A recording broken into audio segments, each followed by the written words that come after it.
Hello tout le monde, c'est Nickwal et on se retrouve pour la cinquième partie du tutoriel dans lequel je vais vous apprendre à créer une application web de chat avec un espace membre.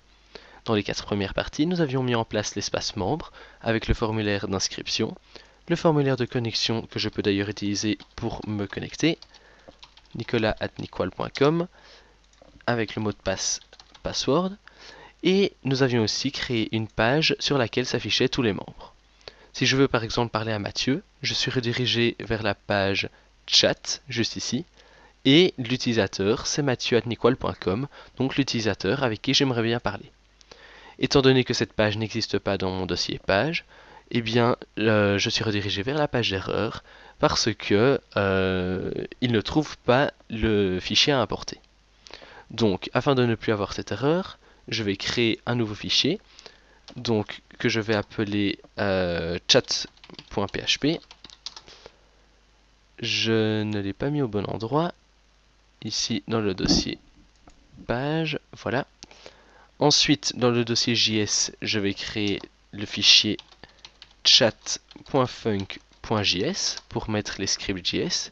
Et finalement, dans le dossier functions, je vais créer le fichier chat.func.php.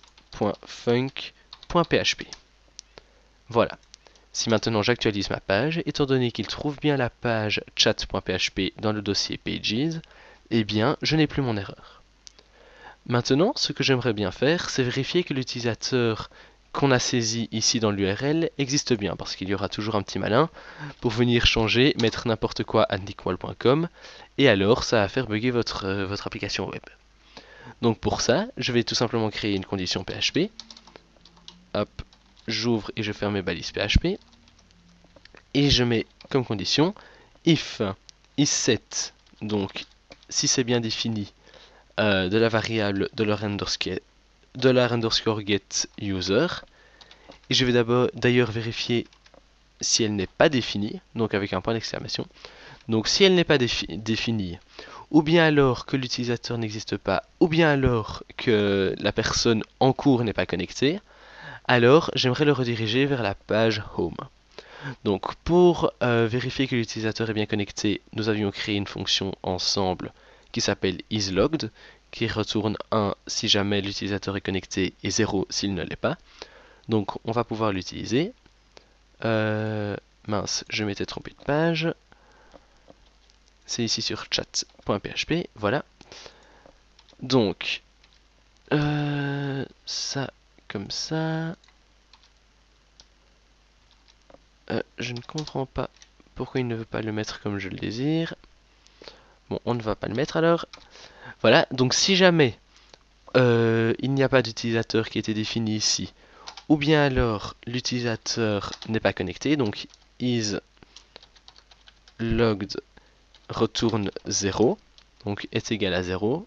Cette parenthèse-là doit être ici. Ou bien alors, si l'utilisateur n'existe pas. Donc, comme je vous l'ai montré, si je mets n'importe quoi, il faut que l'utilisateur soit redirigé vers la page d'erreur. Donc, pour ça, je vais créer une fonction sur le fichier chat.func.php. Et cette fonction, je vais l'appeler userExist. Donc, function userExist. Tout ça, bien évidemment, entouré de balises PHP. Donc la fonction userExist ne prend aucun paramètre et elle va d'abord définir la variable db comme étant une globale, donc global $db. Ensuite, on va créer la variable e, comme en habitude, qui contient un tableau qui contient les données à rechercher. Donc c'est tout d'abord user. Oui, user, voilà, qui va être égal à $_get user.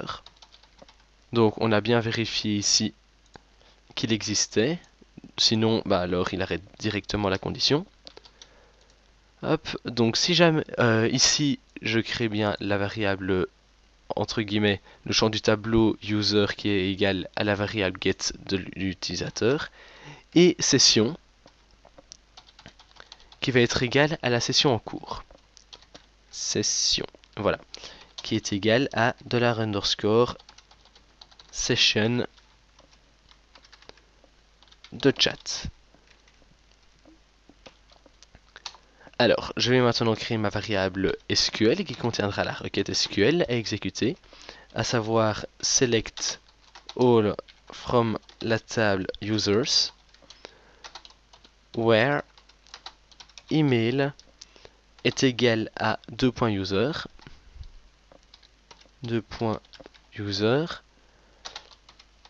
and email est différent de $_session. Je m'explique. J'aimerais bien récupérer, je mets d'abord le point virgule, j'aimerais bien récupérer dans la table users, donc ça je ne peux pas vous le montrer. Ici c'est juste là, ça charge. C'est bizarre que ça prenne autant de temps pour charger en local. Donc dans la table users que vous connaissez, j'aimerais bien récupérer l'utilisateur qui a pour adresse email l'adresse email saisie dans l'URL, et j'aimerais que ce ne soit pas l'utilisateur qui a la session, enfin qui a pour ses... Je ne voudrais pas que ce soit l'utilisateur qui est connecté pour le moment. Donc avec la variable $_session. Voilà, ça a chargé, je peux aller ici dans chat et j'ai ma table users qui contient le champ email juste ici. Donc je ne veux pas que ce soit la session active. Ensuite, $rec va être égal à l'exécution, enfin à la préparation plutôt, de cette requête. Et mon clavier fait des siennes. $db de prepare de ma variable SQL. Ensuite, rec, je vais l'exécuter, execute en utilisant le tableau $e, à savoir le tableau juste ici. Et puis finalement, la variable exist va être égale à $rec row count de la variable SQL, de $SQL comme ceci. Et puis finalement, afin de pouvoir utiliser ce que retourne cette variable, enfin oui, cette requête, je vais utiliser un return qui va retourner exist. Voilà.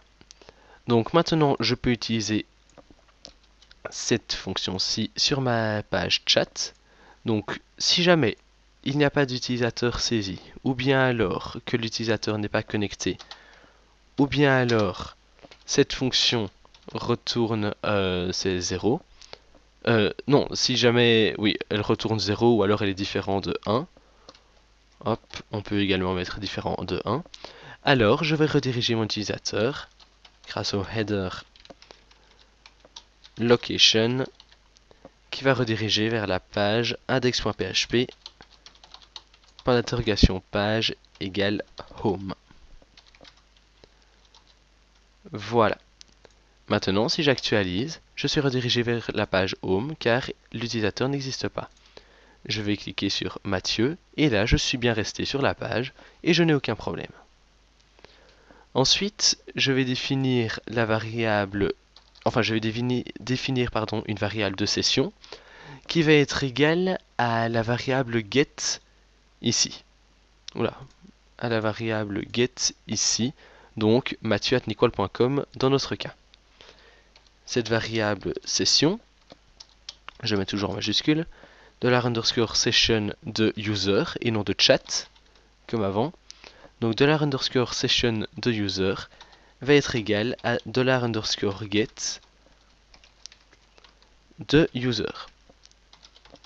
Pourquoi est-ce que je fais ça? Vous le verrez par après, il faut suivre le tutoriel jusqu'au bout. Donc maintenant, j'aimerais afficher, comme dans l'exemple, le nom de la personne avec qui je veux chatter et un formulaire ici en dessous. Et bien évidemment les messages entre les coups. Donc pour ça, je vais créer une nouvelle fonction que je vais appeler getUser et qui va me permettre de récupérer toutes les informations à propos de cet utilisateur. Donc ici, je crée une fonction sur ma page chat.func.php et je vais l'appeler getUser comme je vous l'ai dit. Elle ne comprend, enfin elle n'utilise aucun paramètre et elle utilise bien évidemment la variable db en global. La requête, comme d'habitude, ça va être égal à $db query. Je veux récupérer quoi? Eh bien je veux donc sélectionner tout à partir de la table users where l'email est égal à la variable $_session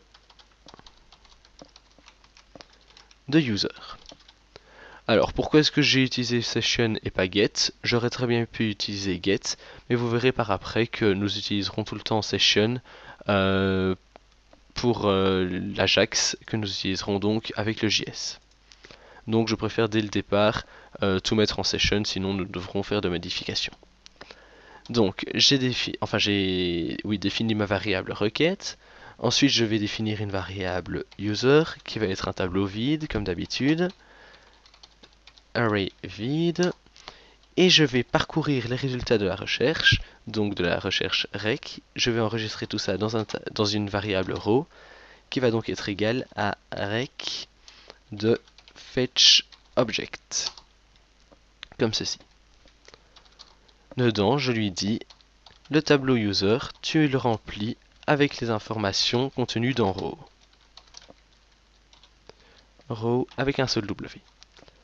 Et finalement, tu retournes la variable user. J'ai l'impression de parler à mon ordinateur, mais ce n'est pas grave. Ici, rien ne change, donc aucune erreur. Je vais importer cette fonction et je vais donc la for each comme à notre habitude afin d'afficher le nom d'utilisateur de l'utilisateur. Enfin, de la personne avec qui nous aimerions chatter. Pour ça, j'utilise la boucle for each, ma fonction, as, et on va appeler cette variable user au singulier. Je peux fermer mes balises PHP, étant donné que je vais faire du HTML maintenant. Et je vais créer un H2 avec le nom d'utilisateur de la personne avec qui nous voudrions chatter. Donc H2 qui va porter la classe header, donc .header, et dedans j'affiche la variable user du name. Voilà. Si j'actualise, j'ai Mathieu qui apparaît. Si je vais chez Loïc, j'ai Loïc qui apparaît. Et si jamais, si tout va bien, ici je mets Nicolas, j'ai l'erreur qui survient et je suis redirigé vers la page d'accueil étant donné que je ne peux pas me parler à moi-même. Donc je retourne sur la page avec Mathieu et j'ai son nom qui apparaît. Ensuite, juste en dessous du H2, je vais avoir une div qui contiendra tous les messages. div.messagesbox, donc au pluriel messages car il y en aura plusieurs. Et cette div, je vais la laisser vide. Et finalement, je vais aller à la ligne. Et finalement, je vais avoir une div qui portera la classe bottom, donc .bottom. Bottom qui veut dire le bas, donc en dessous de la page. Et c'est là que sera contenu notre formulaire. Dans cette div bottom, nous allons mettre pas mal de choses. Dans un premier temps, une div qui porte la classe field. De nouveau, ça correspond au design du Material Design. Et pour savoir refaire ce design, je vous invite à aller voir le tutoriel de GraphicArt. Il y aura un lien dans la description. Et j'en ai déjà mis un dans la deuxième partie du tutoriel, il me semble. Donc, div.field. Oui. Et dans cette div.field, nous allons mettre un label. Ce sera votre message. Donc, label for name. Et qui portera comme classe field label. Dedans, je vais mettre votre message, comme je viens de vous le dire. Et juste en dessous, je vais créer un text area. Text area. Comme nom, je vais lui mettre message. Comme idée, je lui mets également message. D'ailleurs, je ne sais pas pourquoi j'ai mis name. C'est plutôt message en fait. C'est parce que dans mon exemple, j'ai mis name. Donc, message, voilà. Le nombre de colonnes, on s'en fiche. Le nombre de lignes, on va mettre 2. Et finalement, je lui rajoute la classe field-input. Voilà. Si j'actualise, il apparaît ici et il y a apparemment aucun effet de focus étant donné que je n'ai pas encore copié-collé mon code JS. Donc pour ça, je peux aller le reprendre sur signin.func.js par exemple et je vais sélectionner tout ce qui correspond au tutoriel de GraphiCart car ça, vous savez aller le retrouver. Je vous ai expliqué où le retrouver. Donc voilà. Et si j'actualise, quand je le survole, c'est bon. Maintenant, si ici j'agrandis mon texte area, vous pouvez constater donc que je peux aller à la ligne, mais que la barre ici ne suit pas. Donc nous allons un tout petit peu modifier le style. Je retourne sur la page chat.php et je vais rajouter ici sur la div qui porte la classe field une autre classe, à savoir field field-area. Et je vais rajouter ici, en plus de field input, je vais mettre field-text area. Voilà.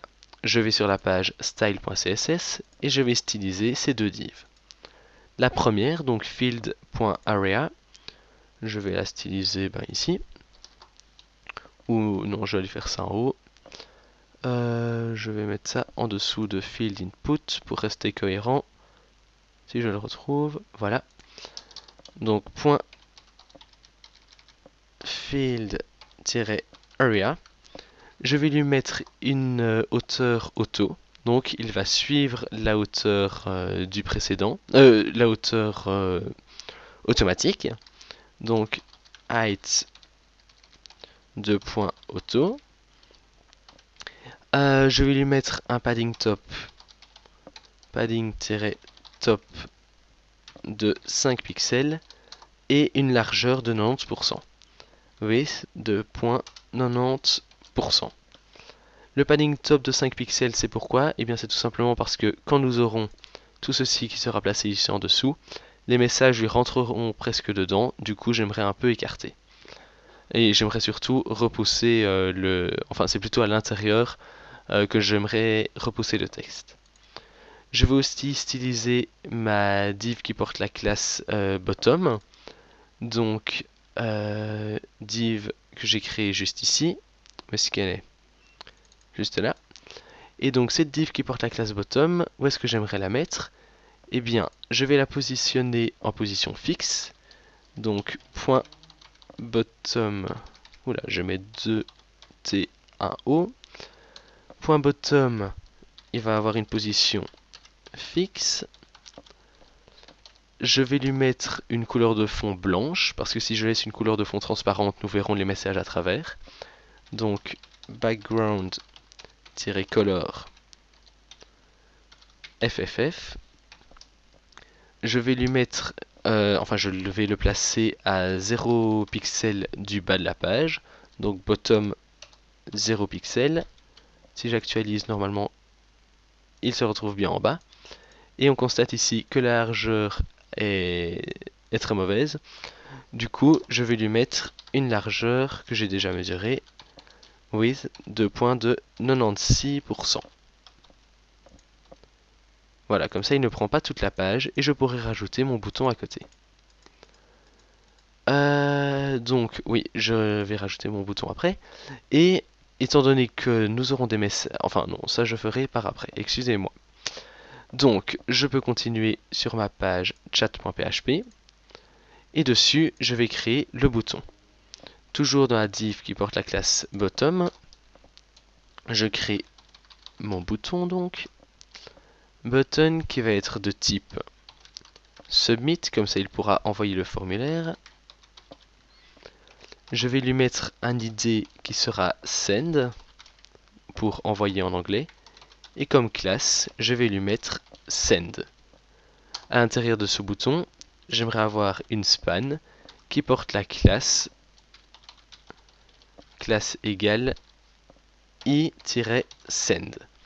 C'est bien évidemment une icône que j'ai déjà importée au tout début, juste ici. Si j'actualise, j'ai bien mon bouton qui apparaît, mais mon bouton, je n'ai pas envie qu'il apparaisse comme ceci. Donc, je vais à nouveau devoir aller dans le style.css pour le styliser. Je descends tout en bas. Je vais commencer par changer sa couleur de fond. Donc, pas point background, point send. Et il se trouve dans le point bottom. Donc, la classe send, je vais commencer par lui mettre une couleur de fond, background-color, que j'ai déjà été chercher. Voilà. Ensuite, je vais mettre une couleur à l'intérieur en blanc, donc FFF, couleur de texte. Je vais le placer de manière absolue, position absolute, et je vais le mettre à 0 pixel de la droite. Right de point 0 pixel. À partir du haut, il sera à 25 pixels. Et je vais aussi lui mettre une largeur de 38 pixels. Voilà, il est mis ici sur le côté. J'aimerais que ce soit un bouton rond. Donc, je vais lui mettre un border radius. Border-radius de 50%. Le bouton est rond. On peut constater qu'ici, on a un padding que je vais enlever donc. Padding de 0.0. On n'est pas obligé de préciser l'unité étant donné que 0 c'est universel. Ici, on peut constater que le petit avion s'est déplacé. Je vais aussi réduire ce petit avion. Donc font size de 10 pixels. Voilà, je pourrais même aller jusqu'à 12. Oui, ça me paraît bien. Et ici, le comportement m'a l'air plutôt bon. Donc, je pense que sur mobile, si jamais vous cliquez dessus, vous aurez un cadre qui va se dessiner autour, parce que c'est automatiquement l'effet de focus qui est géré par le navigateur. Et donc, ça, c'est légèrement indésirable. Donc, pour ça, vous pouvez tout simplement rajouter un outline, si je l'écris correctement, outline, je n'y suis toujours pas arrivé, je me répète, outline 2.known. Et donc ça enlève l'effet par défaut du navigateur. Je peux toujours le laisser, ici ça n'a aucune influence.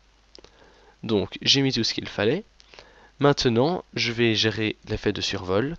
Donc point bottom, point send, hover.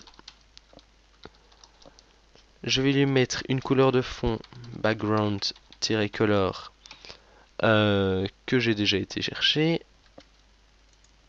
Voilà. Et je vais toujours laisser la couleur intérieure en blanc. Donc normalement, je ne dois pas le repréciser. Et ici, on peut constater que c'est légèrement plus foncé quand je survole. D'ailleurs, j'avais oublié de vous montrer, mais avec le changement de style, tout va bien. Donc, voilà, j'ai mis en place mon design. Et ce que j'aimerais, c'est afficher donc à l'intérieur les messages. Les messages, étant donné qu'on va les récupérer en Ajax, on ne pourra pas facilement les styliser. Et donc, nous allons le faire par nous-mêmes ici, maintenant. Donc, je vais créer des faux messages, entre guillemets, que je vais alors afficher afin de pouvoir les styliser. Il y aura un message qui proviendra de l'utilisateur en cours, donc à qui appartient la session, et ça c'était en bleu. Et puis la personne qui lui a répondu, donc en gris. Il y aura soit message membre, soit message user. Il faut savoir que dans le tutoriel ici, le message membre, ce sera l'expéditeur. Et message user, c'est toujours les destinataires. Donc quand c'est user, dites-vous bien que c'est le destinataire. Donc sur ma page chat.php, dans la div messages-box, je vais créer deux divs. Donc div.message, et je vais aussi lui rajouter donc la classe message soit user soit membre. Donc on va mettre membre pour rester cohérent, comme ça c'est l'utilisateur en cours qui engage la conversation. Et dedans je vais mettre un lorem ipsum. Voilà. Et en dessous on aura la div qui portera la classe message, pas point classe, point message, point message user. Comme ça nous aurons les deux exemples et nous pourrons bien voir la différence. Et je vais également mettre un lorem. Ah, si je mets une majuscule, ça ne va pas. Je vais également mettre un lorem ipsum. Si j'actualise, les deux textes apparaissent de manière continue et ce n'est absolument pas le comportement que nous voulons avoir. Je vais donc maintenant styliser ma div qui porte la classe MessageBox. Donc ici, je vais commencer par lui mettre une position relative. Donc .messages au pluriel -box. Je lui mets une position relative afin de pouvoir ensuite placer mes éléments de manière absolue. Enfin, par rapport en tout cas à cette div. Position relative. Ensuite, je vais lui mettre une couleur de fond blanche. Background-color FFF. Et ensuite, je vais lui mettre un margin bottom de 95 pixels. Margin-bottom de 95 pixels. Voilà. Donc si maintenant j'actualise, rien ne change, tout reste fort semblable. Et je vais vite vérifier quelque chose afin de ne pas avoir d'erreur par la suite. Oui, non, je n'ai rien dit. Donc, maintenant nous allons styliser les messages. Les messages, ils vont toujours avoir quelque chose en commun, donc un design en commun. La seule chose qui changera entre les deux, ce sera la couleur de fond du message, ainsi que le positionnement, donc soit à droite, soit à gauche. Pour ça, j'ai donc créé ma div qui porte la classe message. Donc, .messages-box.message. Donc, à l'intérieur de la div messagebox, on a une div qui porte la classe message. Et là, on va tout d'abord lui mettre une couleur de fond. Color background-color. On va mettre du bleu, comme celui-ci, voilà. Juste pour voir où se trouvent nos divs. Et maintenant, nous allons commencer à les styliser. Donc, on va mettre un padding de 3 pixels en haut et en bas, et 8 pixels à gauche et à droite. Padding 3 et 8. Si j'actualise, le tout s'écarte un peu du bord. Ensuite, je vais mettre un margin bottom de 3 pixels. Margin bottom de 3 pixels. Comme ça, les deux s'espacent l'une de l'autre. Je vais aussi mettre un margin top de 3 pixels. Margin top de 3 pixels. En soi, je pourrais tout simplement mettre margin 2.0 et 3 pixels. Ça n'a pas l'air de vouloir aller. Je tente vite un truc. Ça ne veut pas aller. On va alors garder notre margin bottom de 3 pixels. 3 pixels et notre margin top de 3 pixels. Voilà. Ensuite, avoir des carrés, enfin des rectangles comme ça, ce n'est pas spécialement beau. Donc, je vais rajouter un... Ah oui, d'ailleurs, je crois savoir en fait pour le margin. C'est parce que c'est 3 pixels 0. D'ailleurs, voilà. Et si je ne mets pas le 2 points, ça ne va rien faire. Voilà. Donc, ici, je vais aussi rajouter, qu'est-ce que je disais moi, un border radius. Donc, border-radius de, on va dire 15 pixels pour commencer. Je n'ai plus la valeur sous les yeux. Oui, je crois que c'était plus ou moins quelque chose comme ça. On peut peut-être essayer 12. Oui, 12, ça me paraît bien. Donc on va mettre un border radius de 12 pixels. Et on va définir la largeur maximale de chaque div comme étant de 75 pixels. 75% pardon, de la page. Pour que, pour que les messages soient bien distinguables. Oui, qu'on puisse bien les distinguer. Donc, max-width, ça va être 75% de message box. Donc ici, ils sont tous les deux en float left. Ça, nous devrons le changer par la suite, étant donné qu'il y en a un qui a été écrit par l'utilisateur en cours et l'autre qui a été écrit par le correspondant. Je vais ensuite mettre une hauteur minimale de 25 pixels et un display inline block. Donc, display inline block et une hauteur minimale de 25 pixels. Voilà. Maintenant, comme je vous l'ai dit, il faut distinguer les deux types d'utilisateurs. Donc je vais virer ça. Et je vais donc avoir dans messages-box, je vais avoir des messages, donc .message, .message-membre, donc de l'utilisateur en cours. Ceux-là, j'aimerais les voir à droite et en bleu comme ici, ou légèrement différents, je ne sais plus. Donc, je mets un background-color que je trouve juste ici. Background-color BDC3, C7, voilà. Donc, il est gris. Autant pour moi, ce n'est pas cette couleur-là que je devais prendre. Voilà, c'est plutôt du bleu. Et j'aimerais donc l'aligner à droite. Pour ça, rien de plus simple, j'utilise tout simplement le float et je vais lui dire d'aligner tout ça à droite. Et alors, il apparaît bien à droite. L'inline block et le min height sont mis ici pour que les deux messages ne se rendent pas les uns dans les autres après. Ensuite, je vais faire exactement la même chose. Je peux d'ailleurs me permettre de copier-coller en changeant message membre en message user.